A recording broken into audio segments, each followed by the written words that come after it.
బయట బండి మీద అమ్మే టేస్ట్తో టేస్టీగా ఉండే ముంత మసాలా ఎలా చేయాలో చూద్దాం రండి. ముందుగా బొరుగుల్ని లో ఫ్లేమ్లో పెట్టుకొని క్రిస్పీగా వచ్చేంత వరకు ఫ్రై చేసుకోండి. ఇవి కొంచెం క్రిస్పీగా వచ్చిన తర్వాత మిక్సింగ్ బౌల్లోకి తీసేసుకోండి.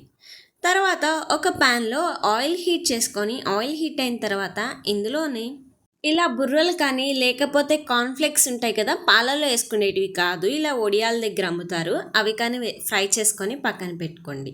నెక్స్ట్ ఇదే ప్యాన్లో కొన్ని వేరుశనగ పప్పులను కూడా వేసుకొని ఫ్రై చేసుకోండి. ఫ్లేమ్ని లో టు మీడియంలో పెట్టుకోండి.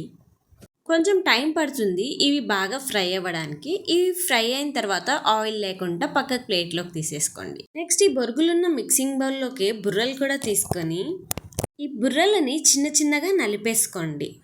మీకు కార్న్ఫ్లెక్స్ అయితే ఈజీగా అయిపోతుంది, ఇది కొంచెం టైం పడుతుంది నలపడానికి. ఇందులోనే చిన్నగా కట్ చేసుకున్న ఒక పెద్ద ఆనియన్, అలానే ఒక గ్రీన్ చిల్లీ కూడా చిన్నగా కట్ చేసుకొని వేసుకోండి. అలానే కొద్దిగా టమోటా కూడా యాడ్ చేసుకొని కొద్దిగా సాల్ట్, పసుపు, కారము, కొంచెం ఉంటే చాట్ మసాలా లేకపోతే ధనియా పౌడర్, గరం మసాలా వేసుకొని మొత్తం బాగా మిక్స్ చేసేసుకోండి. మీరు తీసుకున్న బొరుగులు సాల్టెడ్ అయితే కొంచెం తగ్గించుకొని చూసుకొని వేసుకోండి.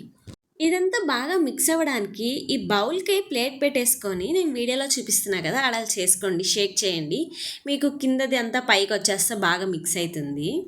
తర్వాత ఇందులోనే ఒక లెమన్ కూడా పిండుకొని ఫ్రై చేసుకున్న వేరుశనగ పప్పులు కూడా వేసుకొని ఫైనల్గా కొద్దిగా కొత్తిమీర కూడా వేసుకొని మొత్తం బాగా మిక్స్ చేసేసుకోండి. మీరు మిక్స్ చేసే విధంలో కూడా ఉంటుంది టేస్ట్. నిదానంగా మొత్తం బాగా కలిసేలా మిక్స్ చేసుకోవాలి, అప్పుడే దీనికి మంచి టేస్ట్ వస్తుంది. చూడండి, మిక్స్ చేసిన తర్వాత దీని క్వాంటిటీ కూడా తగ్గిపోయింది కొద్దిగా. వీకెండ్ కదా, ఒకసారి మీరు కూడా ఇలా ట్రై చేసి మీకు ఎలా కుదిరిందో కామెంట్ చేసేయండి. నచ్చితే లైక్ చేసి ఛానల్ని సబ్స్క్రైబ్ చేసుకోండి. Thank you.